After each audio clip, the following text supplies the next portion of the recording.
Welcome back into our classes. We continue our discussion of understanding what is economics, what is biblical economics. Biblical economics is what supersedes the economics of this world. If you don't understand both components, then we will always be at a disadvantage. So what I would like to do in this particular session is to begin to discuss the role of economics. The role of economics. You cannot avoid this subject. This singular subject affects every single one of us, whether we are believers or we are unbelievers. Economics affects everybody on this earth because we live in a fallen world, and by virtue of the fact that the Garden of Eden has been closed, now we live in a world where there's scarce resources with alternative uses, which means that we now have a limited supply of everything that we want, and there's just simply not enough of it. So you have to understand that this affects the secular world, but it also affects it, and it affects the church and the life of many believers. So let's begin to look at this subject a little more closely and look at this idea of the role of economics. Let me take you a little bit further into this. Listen, nothing is easier than to have good intentions. You hear me? The problem with good intentions is that it can lead to disastrous consequences. Nothing is easier than to have good intentions. But without an understanding of how the economy works, good intentions can lead to counterproductive or even disastrous consequences for the whole nation. Now, for all of my brothers and sisters around the world, you know exactly what I'm talking about. We're seeing that and we're experiencing that here in our own nation, right here in the country, in the United States. But we're seeing these results all over the world. Decisions is what drives the economy. It's not supply and demand. It's not the money. It's the decisions behind those kinds of issues that ultimately determines whether we're going to have a successful outcome or not. Many, if not most, economic disasters have been a result of policies intended to be beneficial. Most people, most government leaders have woke up in the morning, okay, and they had good intentions that their decisions would be beneficial. They never counted on the unintended consequences. It's the unintended consequences that drives most of the disastrous results that we're seeing all over the world. And these disasters could often have been avoided if those who originated and supported the policies understood economics. It's absolutely amazing how many people in government do not understand economics. Yet they make policies, they pass rules and regulations and laws that impact the economy. And they have good intentions, but they now realize that they're having to live out the unintended consequences.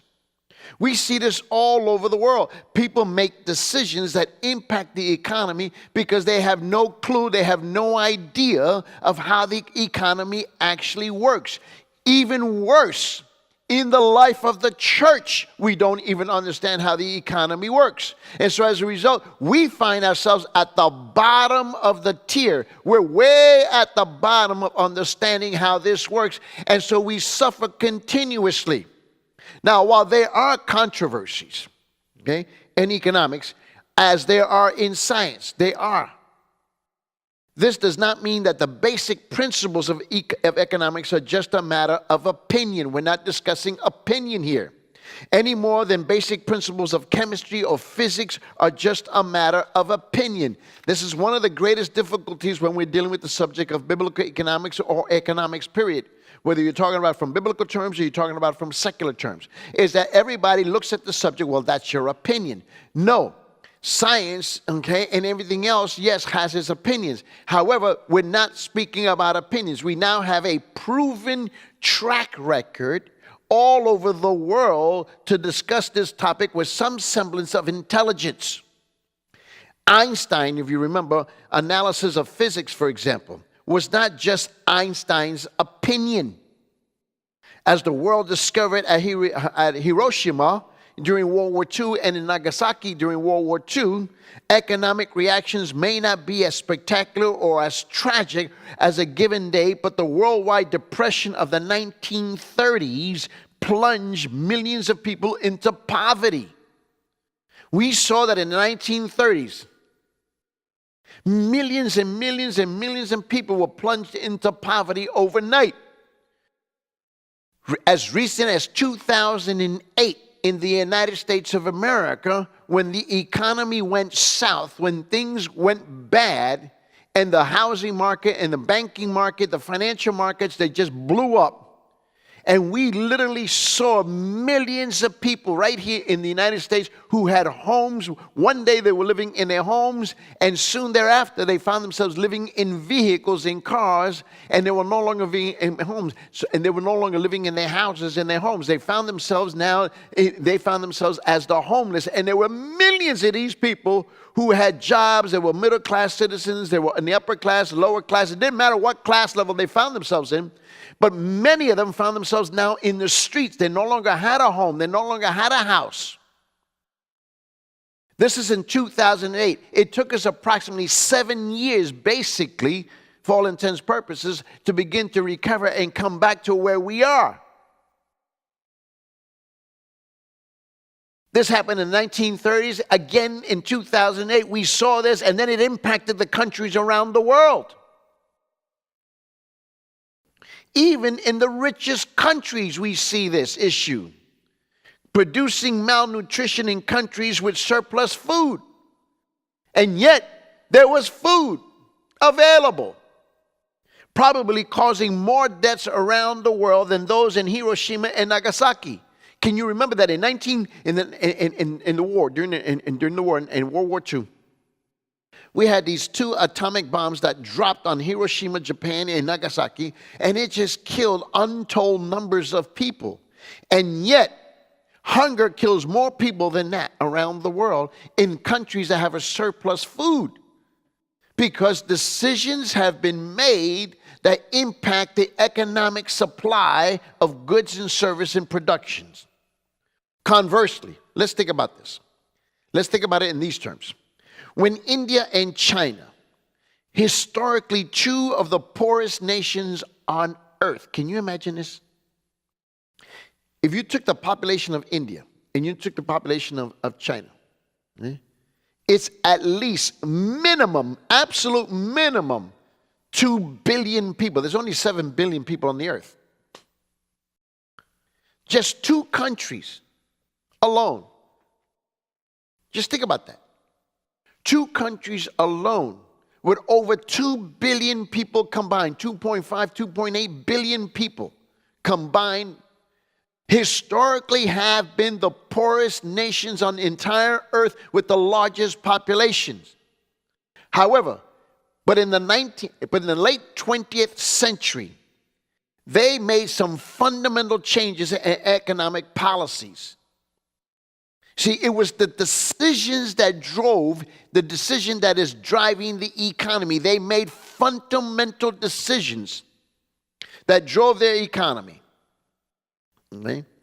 Their economic policies began growing dramatically.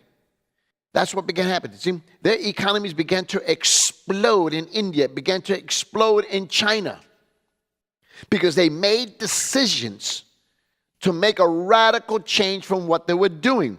It has been estimated that 20 million people, just imagine this with me. It has been estimated that 20 million people in India rose out of destitution in a decade. Can you imagine this? That in 10 years, just in India alone, just in India, which has been historically one of the poorest countries in the entire world with over 1 billion people. In 10 years' time, they had literally 20 million people who were destitute, in poverty.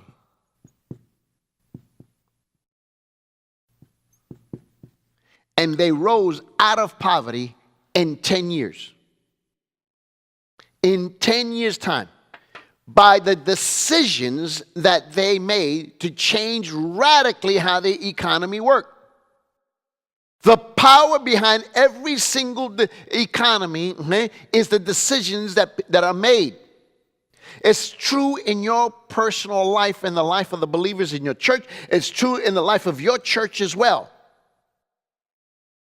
20 million people in India rose out of destitution in a decade. And in China, the number of people living on $1 a day or less fell from 374 million to 1/3 of the country's population in 1990. Can you imagine that?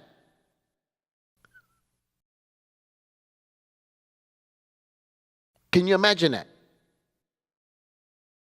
Listen, there used to be 300, this is in China, 374 million people. They were living on less than $1 per day. You hear me? And this was in 1990. By the year 2004, that number, fell to 128 million people who were living on less than $1 a day. Do you see that? That's a lot of people. This is an incredible number of people that rose out of, literally, they rose out of poverty when you're given the exchange money, because economic decisions were made. Decisions that will literally impact the economy, literally move millions of people out of living. We don't understand how to make decisions when it comes to the issue of economics. In other words, nearly 250 million people, Chinese, were now better off as a result of change in economic policy. Can you imagine that? 250 million people who at one time were dying and starving to death, now rose out of that situation because the nation made a decision of changing course, direction as to how their economic policies were going to begin to become integrated with one another to ensure that their people will rise out of poverty. Things like this are what make the study of economics important. You go, well, I don't want to know anything about economics. Then you're a fool. And not just a matter of opinions or emotions. Economics is a tool, of cause and effect analysis, a body of tested knowledge and principles derived from that knowledge. If we don't understand the issue of cause and effect, our nations will always suffer, our villages will always suffer, our states will suffer, our cities will suffer, and our churches will suffer. Money doesn't even have to be involved to make a decision to be economic. Do you hear what I just said? Money does not need to be involved to make a decision, to make a decision, right, to be economic. It's the decision that determines the economics. When a military medical team, for example, arrives on the battlefield, where soldiers have a variety of wounds, and you have all these wounded soldiers on the battlefield, and now the medical team arrives, they are confronted with the classic economic problem of allocating scarce resources which have alternative uses. You remember what the study of economics is? It's scarce resources, with alternative uses. So you got a medical team, helicopters arrive on the scene, you got all this battlefield with all these wounded soldiers, and they only have a limited amount of supplies, and they have to make a decision, and they have to categorize people very quickly, who's going to live, who's not going to live, because based on the wounds. And then they're going to have to decide how they're going to allocate those resources. Who has a better chance to actually survive and live their wounds? And here's the truth. if you have scarce resources with alternative uses, okay, here's the truth that you must understand. Almost never, underscore, almost never are there enough doctors. Almost never are there enough nurses. Almost never are there enough paramedics to go around, or nor enough medications, enough medicine. Some of the wounded are near death and have little chance of being saved, while others having a fighting chance if they get immediate care. And still others are only slightly wounded and will probably recover whether they get immediate attention or not. Now, if you're the one who's laying down on the ground wounded, you want somebody to come to you right now. Now, they've come, they have assessed your situation, they've looked at you, and they leave you. And you're going, wait, where are you going? Well, they have to make other decisions. There's never enough of all that we want. That's economics. You have to understand it. So now you have to make decisions that impact for a greater good. How many more people can we actually save? And so you have a lot of wounded soldiers. They don't even get any attention because their wounds are not that serious. They're going to survive. If the medical team, listen to this very carefully, if the medical team does not allocate its time and medications efficiently, if they don't do that, some wounded soldiers will die needlessly, while time is being spent attending to others not as urgently in need of care.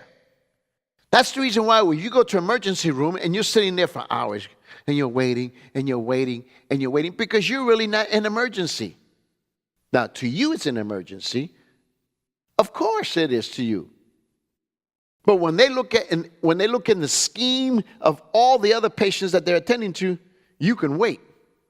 And so you'll sit there for hours and hours and hours and hours on end. It's not unusual that people will sit in an emergency room for literally 24 to 48 hours before they're attended. Excuse me, because they have that many more people who have more urgent need that they can save.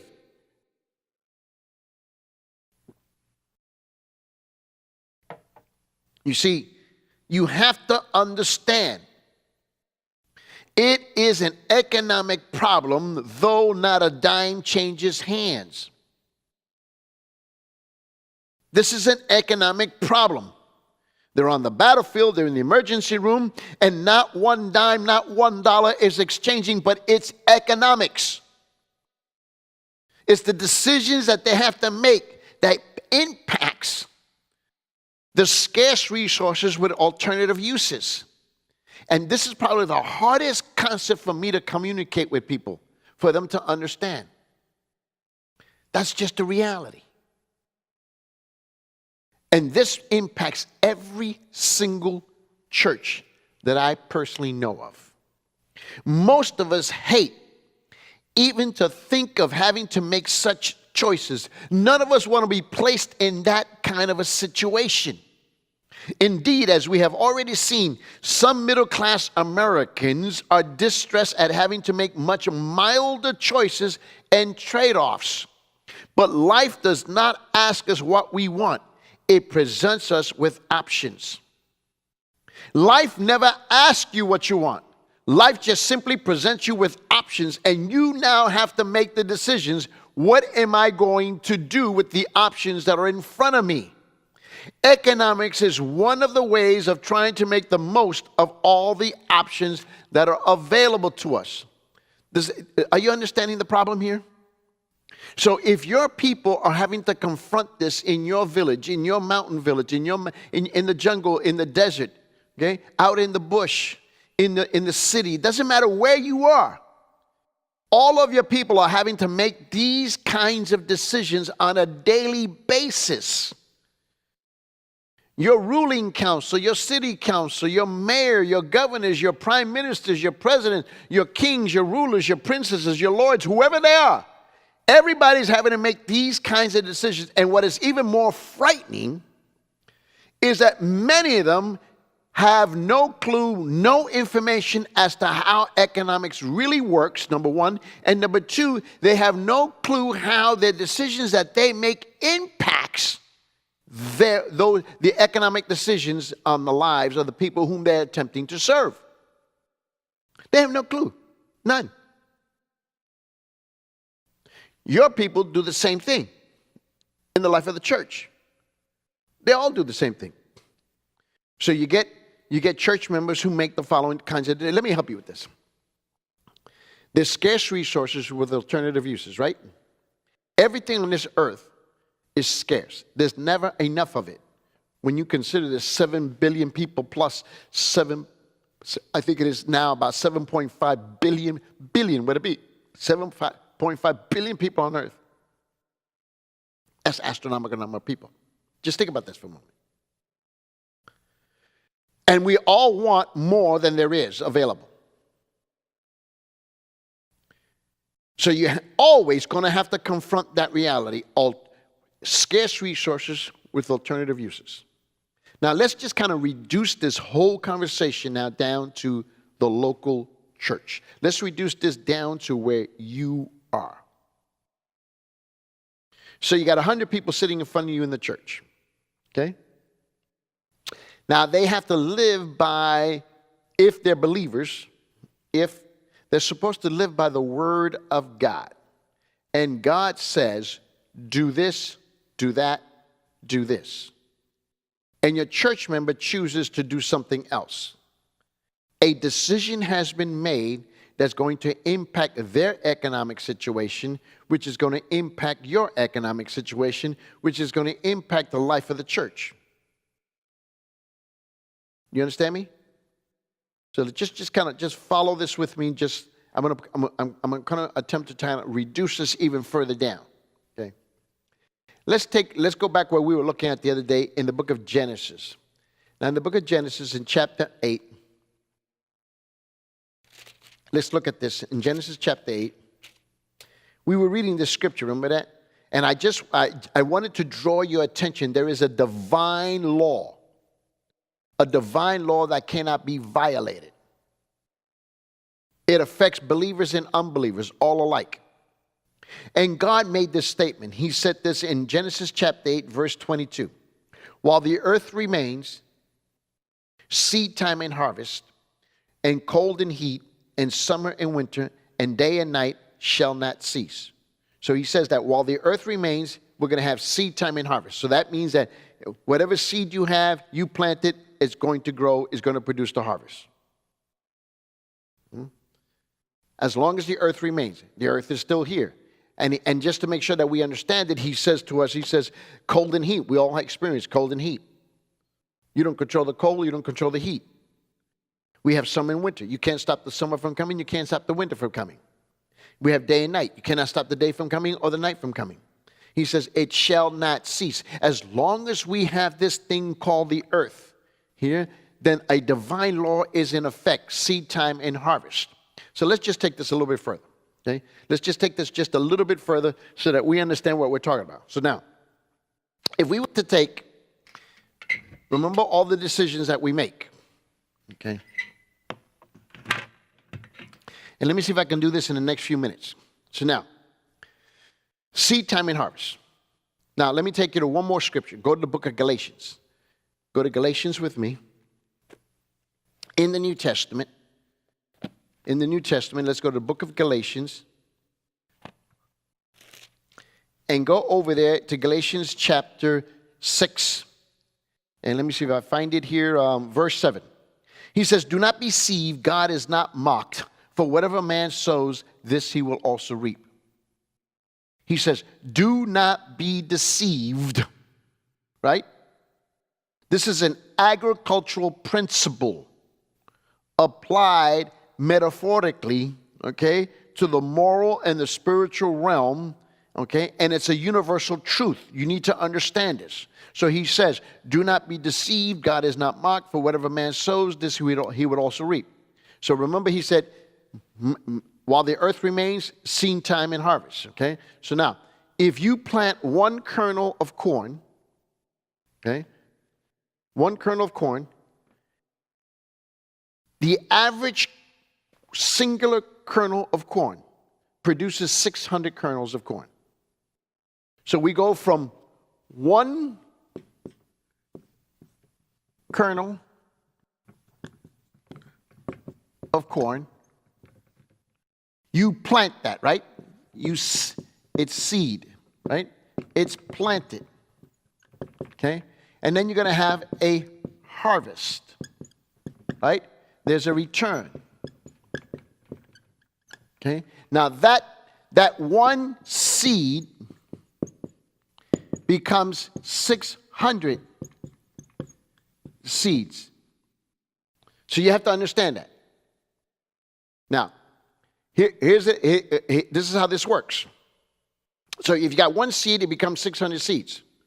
It says, do not be deceived, God cannot be mocked. Whatsoever a man sows, that's what he's going to reap. This is a divine law. The divine law, it functions over the believers and the non-believers all over the world. Seed time and harvest. Right now.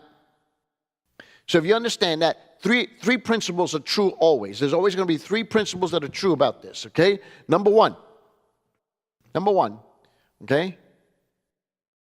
You can only harvest or reap exactly what you sow. You sow corn, you reap corn. You cannot sow corn and get oranges. Number two, you always reap more than you sow. You understand that, right? One corn becomes 600. And number three, always reap later. Right? You sow, let's say you sow in March, you're going to reap in September. Right? Those three principles can never be violated. Now, there's a converse relationship. So your church member, God tells them you're supposed to sow, right? You're supposed to give, right? Now, if you believe in tithing, you're going to tithe. If you don't believe in tithing, you're going to give offerings, okay? Now, I don't care which way you go with this thing, okay? So let's say, for example, you've made a decision that now your church members, you got 100 church members in front of me, and you have 100 church members in front of you, and they've decided we're not going to give. Right? So now, here's how this happens. Let's look at this. So and that's the problem. You have a lot of people in your churches that don't give. So they're reaping what they've sowed. They reap nothing, they sow nothing. Right? They sow nothing, they reap nothing. It's a converse relationship. You can't avoid this. So now, you got somebody who's made the decision. Now, it doesn't matter where you get your money from. You're supposed to give. You choose not to give, well, that's your problem. You live the consequences. Don't ask me to pay for it. Look at this. So now, you got somebody who's made a decision to sow nothing. Now, remember these three rules. You reap exactly what you sow. Number one, 0. Here's number 2. Always reap more than you sow. Here's how this happens conversely. You always lose more. You start to go into the negative.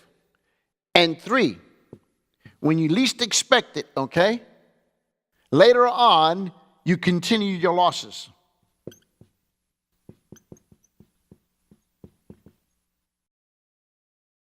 You have to understand why. Because your church members have made decisions that affect their personal economy. And you have allowed that because you don't teach them the Word of God.